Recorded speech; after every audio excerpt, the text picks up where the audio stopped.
Hola chicos, bienvenidos a MediVideo. En esta ocasión vamos a hablar de los planes de rehidratación en pediatría.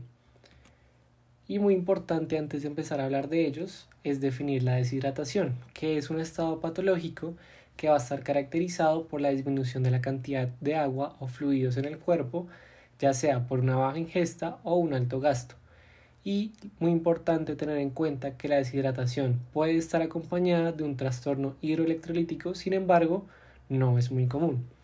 Algunas causas de deshidratación por alto gasto tenemos vómito, diarrea, sondas o fístulas, fiebre, taquipnea, poliuria, quemaduras, el uso extenso o por un tiempo muy prolongado de diuréticos y una diuresis osmótica, mientras que una deshidratación por baja ingesta, es decir, que el paciente no está recibiendo suficiente agua, ya sea por vía oral o por líquidos endovenosos. También es muy importante la clasificación de la deshidratación, como lo vemos en esta tabla, y tenemos una deshidratación grado 1 o leve, grado 2 o moderada, o pues grado 3 o severa, cada una con eh, las especificaciones o los hallazgos dentro del examen físico que vemos en la tabla. Es muy importante que si en algún momento encontramos un paciente que su condición general sea normal, que la fontanela anterior sea normal, que tenga el tono ocular normal, y que digamos que el resto de los parámetros estén dentro del el grado de deshidratación 1. Sin embargo, en la mucosa oral vemos que la mucosa oral seca, inmediatamente este paciente lo vamos a clasificar como una, o pues que está cursando con una deshidratación grado 2. Entonces, si tenemos apenas solo un hallazgo de algo más severo, lo vamos a clasificar dentro de ese. Y bueno, esta es la clasificación de la diuresis que nos permite, pues también es un ítem que vamos a considerar dentro de la tabla. Ahora bien, en pacientes que lleguen deshidratados tenemos unas indicaciones específicas si vamos a solicitar electrolitos séricos, como lo son una deshidratación severa o grado 3, pacientes que tengan una desnutrición severa, iatrogenia con líquidos parenterales, es decir, pacientes que vemos que si bien le estamos haciendo, o sea, si bien estamos en un plan con líquidos parenterales, el paciente no responde a ellos como debería responder. Pacientes con helio paralítico, pacientes que presenten una incoherencia entre la historia de deshidratación y el grado de esta, por ejemplo, que un papá nos diga que su hijo ha vomitado solo 2 o 3 veces, pero que al momento del examen físico encontramos que está cursando un grado de deshidratación 3.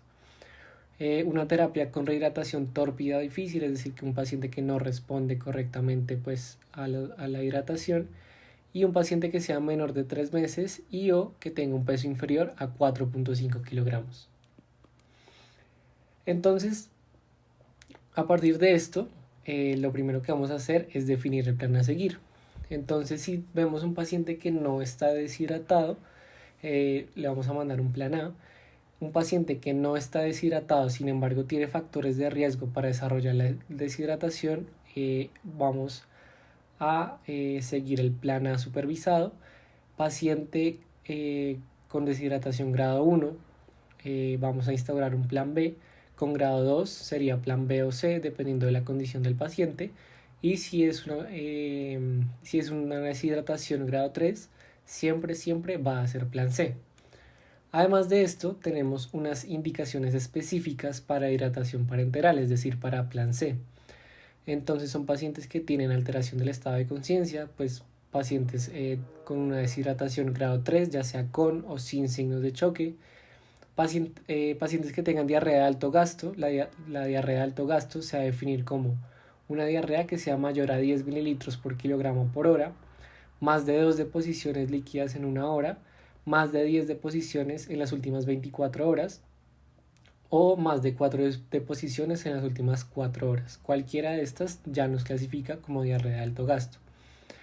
Pacientes que tengan distensión abdominal por la presencia de hilio paralítico u obstrucción intestinal, un fracaso en la terapia de rehidratación oral, ya sea plan A o plan B, o pues porque la cantidad ingerida no alcanza a reponer las pérdidas, cuando hay una incapacidad de aceptar líquidos vía oral, cuando hay una presencia de vómito persistente que se va a definir ya sea si hay más de 3 episodios en una hora o más de 4 en las últimas 4 horas, si el paciente convulsiona o si tenemos una sospecha de isquemia intestinal o enterocolitis necrotizante, y nuevamente un paciente que sea menor a 4.5 kilogramos de peso y o menor a 3 meses de edad. Y estos son los planes de rehidratación. Tenemos un plan A y un plan A supervisado, un plan B y un plan C. Y estas es lo que define cada plan. Entonces el plan A es un manejo en casa. El plan A supervisado es un plan en el cual vamos a tener una observación continua. Un plan B vamos a utilizar sales de rehidratación oral y plan C sería líquidos endovenosos. Entonces el plan A es para un paciente que no esté deshidratado, pero que esté cursando por algún episodio de diarrea o de vómito. Entonces lo primero es que le vamos a decir a los padres que debemos administrar más líquido del usual y que vamos a administrar sales de rehidratación oral solo en caso de que haya un episodio de diarrea o vómito. Y los vamos a administrar a una razón de 10 a 20 mililitros por kilogramo.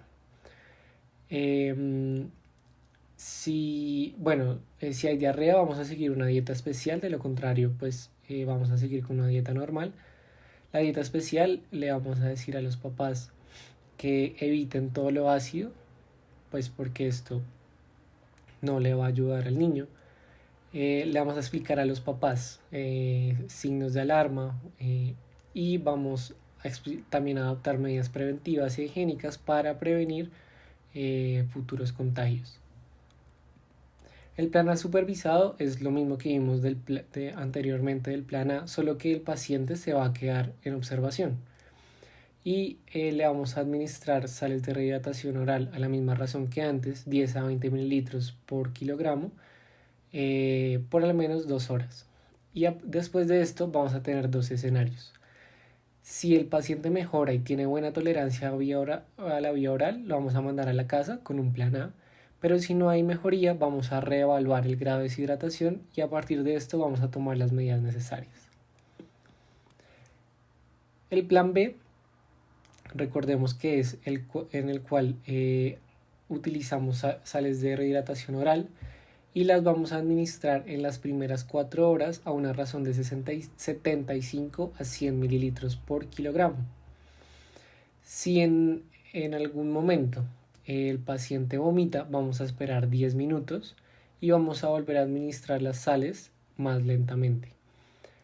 Si nuevamente hay vómito, ya debemos pasar a administrar las sales de rehidratación oral por una sonda nasogástrica. Y vamos a valorar el grado de deshidratación de este paciente cada hora hasta las 4 horas. Una vez cumplidas las 4 horas, entonces tenemos 3 escenarios. Si el paciente ha mejorado y está hidratado, lo podemos mandar a la casa con un plan A. Si el paciente ha mejorado pero sigue con algún grado de deshidratación, le vamos a administrar plan B por 2 horas más. Y si definitivamente no hay mejoría, vamos a pasar al plan C. Y el plan C, antes de pasar al plan C, estas son las composiciones de las sales de rehidratación oral. La más efectiva sería la solución 75, pues tiene una alta carga de glucosa y sodio. Sin embargo, es más fácil que un paciente, pues un niño o un paciente pediátrico, va a tener mejor recepción por una solución 60 o una solución 45, por lo que son más dulces. Entonces, pues es muy importante tener esto en cuenta porque lo ideal sería administrar solución 75, pero en muchos casos nuestros pacientes no la van a aceptar, entonces es mejor optar por una 60 o una 45 que sí va a tener una mejor aceptación. Y para el plan C entonces tenemos dos esquemas, un esquema rápido que es el que nos propone el IEPI y un esquema lento. Vamos a empezar con el esquema rápido. El esquema rápido es que vamos a administrar 100 cc por kilogramo repartidos del siguiente modo. Si nuestro paciente es menor a 12 meses, vamos a administrar 30 mililitros por kilogramo o 30 cc por kilogramo en la primera hora y 70 mililitros por kilogramo en las siguientes 5 horas. Sin embargo, si el paciente es mayor a 12 meses, vamos a administrar los primeros 30 cc por kilogramo en los primeros 30 minutos y luego los 70 mililitros por kilogramo después van a ser administrados durante un lapso de 2.5 horas. Una vez hecho esto, o mientras se instala la infusión, le podemos dar a nuestro paciente alguna sal de rehidratación oral.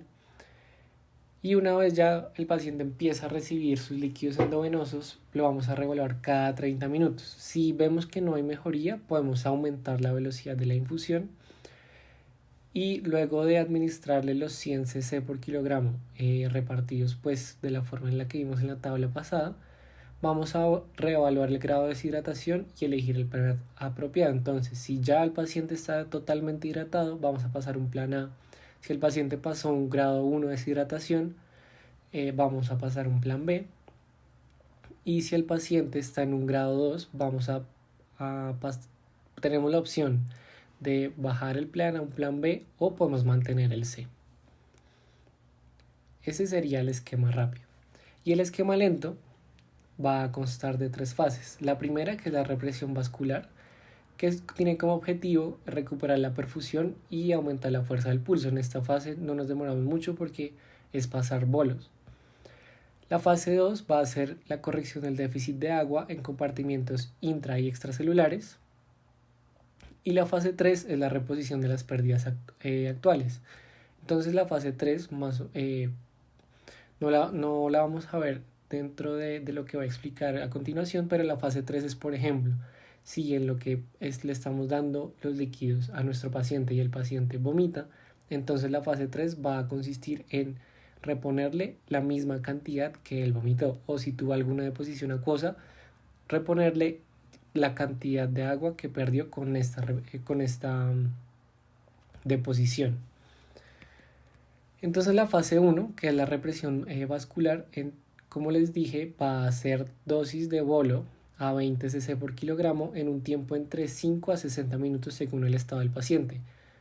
Entonces, si es un paciente que vemos que tiene una alteración de la conciencia, se ve muy mal, entonces el bolo lo podemos pasar a 5 minutos. Pero si es un paciente que, si bien tiene un alto grado de deshidratación, pues no se ve tan crítico como el otro, pues podemos tomar la decisión de pasarlo a 60 minutos. Y muy importante tener en cuenta si el déficit o el grado de deshidratación es leve o tenemos una sospecha de disfunción miocárdica, el bolo va a ser de 10 cc por kilogramo. Siempre vamos a preferir el lactato de Ringer sobre la solución salina al 0.9%. Y en esta etapa no se recomienda el empleo de soluciones dextrosadas. Luego de la administración del bolo vamos a esperar un momento y vamos a reevaluar el estado del paciente. Y podemos administrar un máximo de 3 bolos si no hay mejoría. En la fase 2, entonces, pues nuevamente en lo que se instala la infusión le podemos administrar a nuestro paciente sales de rehidratación oral y en esta tenemos que hacer un cálculo del déficit a partir del grado de deshidratación y el cálculo a partir de las necesidades basales, lo cual nos va a dar el total, que es lo que le vamos a dar a nuestro paciente.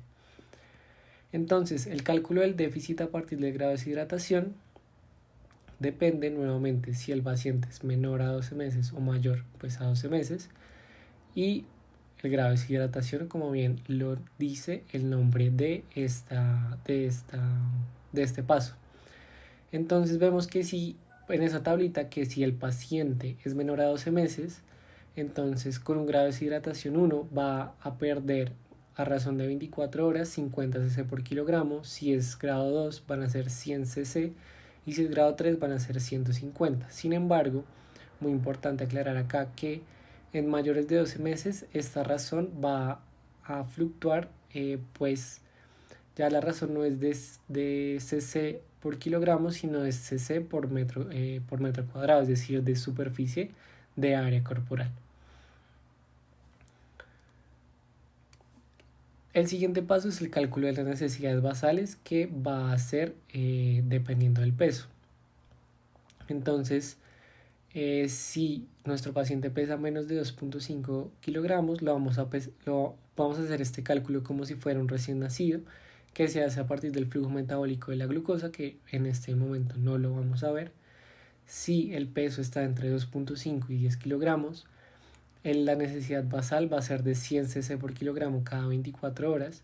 Si el peso es entre 10 y 20 kilogramos, van a ser 1000 cc por kilogramo cada 24 horas más 50 cc por cada kilogramo adicional a los 10. Y si el peso es entre 20 y 40, van a ser 1500 cc por kilogramo cada 24 horas más 20 cc por cada kilogramo adicional a los 20, en este caso sería.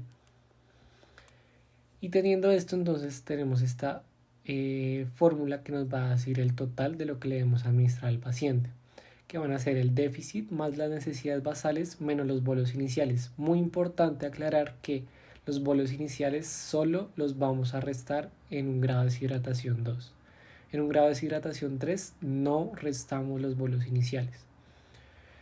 Y este total entonces lo vamos a dividir en dos.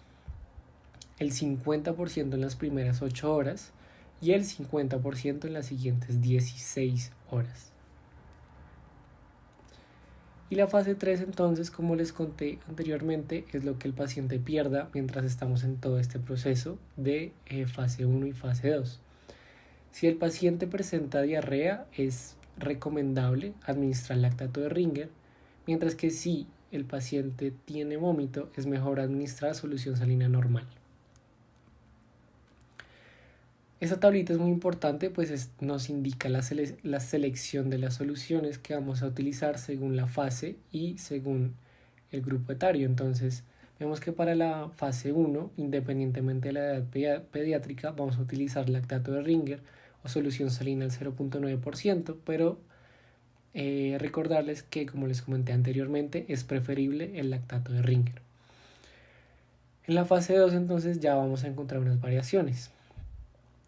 Para lactantes y escolares vamos a tener dextrosa al 5% en agua destilada, más 80.000 equivalentes de cloruro de sodio, más 20.000 equivalentes de cloruro de potasio. Muy importante recalcar que eso está en 500 cc, entonces como las bolsitas por lo general vienen de a 1 litro, entonces pues toca pues multiplicar todo por 2.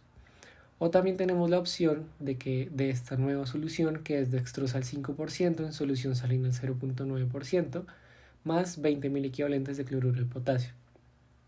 Para pacientes escolares, entonces tenemos la mezcla de lactato de Ringer más 20.000 equivalentes de cloruro de potasio, y para adolescentes únicamente utilizamos en fase 2 lactato de Ringer. Esta es una pequeña tabla con la composición de las soluciones, pues para que la tengan en cuenta. Y estas son las mezclas pediátricas, muy importante, la que les comentaba, la primera que vemos en la tabla, de dextrosa al 5% en solución salina al 0.9%, más 20.000 equivalentes de cloruro de potasio. Esta solución ha mostrado muy buenos resultados para rehidratación en pediatría. Y tenemos unas consideraciones especiales pues para la rehidratación. Si no hay una fuente externa de glucosa, es decir, que si vemos que nuestro paciente no ha ingerido algún tipo de alimento, es recomendable utilizar alguna de las soluciones dextrosadas que le adicionamos electrolitos. En la mayoría de los pacientes hospitalizados vamos a tener un riesgo de presentar hiponatremia por la secreción inadecuada de ADH, por lo cual debemos tener muy presente este riesgo. En ningún caso las soluciones hipotónicas son recomendadas. El lactato de Ringer no debe ser la primera opción. Sin embargo, pues se debe utilizar en ausencia de dextrosa. Siempre tenemos que hacer un monitoreo constante del balance hídrico, y tenemos algunas excepciones para para estos planes de hidratación, como son pacientes con apendicitis aguda, pacientes que entren por algún trauma ya un poco más grave, entre muchas otras. Bueno, esas son las referencias. Y finalmente entonces les tengo unos casos. Entonces para la realización de estos casos, si quieren, aquí en los comentarios de YouTube, o me pueden escribir directamente por mensaje directo en la página de Instagram @medivideo, para si tienen dudas con los casos. Entonces se los voy a dejar acá. Todos los casos están centrados en estas mismas tres preguntas, que es saber qué grado de deshidratación tiene el paciente, si hay alguna indicación especial para hidratación parenteral y cuál sería el plan a seguir. Y si quieren, para los que me escriban, pues podemos hacer un pequeño ejercicio de cómo sería el cálculo de los líquidos en estos pacientes y en estos casos. Entonces este sería el primer caso, un caso un poco más cortico, el caso número 2. Nuevamente las mismas tres preguntas. Y caso número 3. Y bueno, chicos, eso es todo por hoy. De verdad que muchas gracias por todo el apoyo que ha recibido el canal.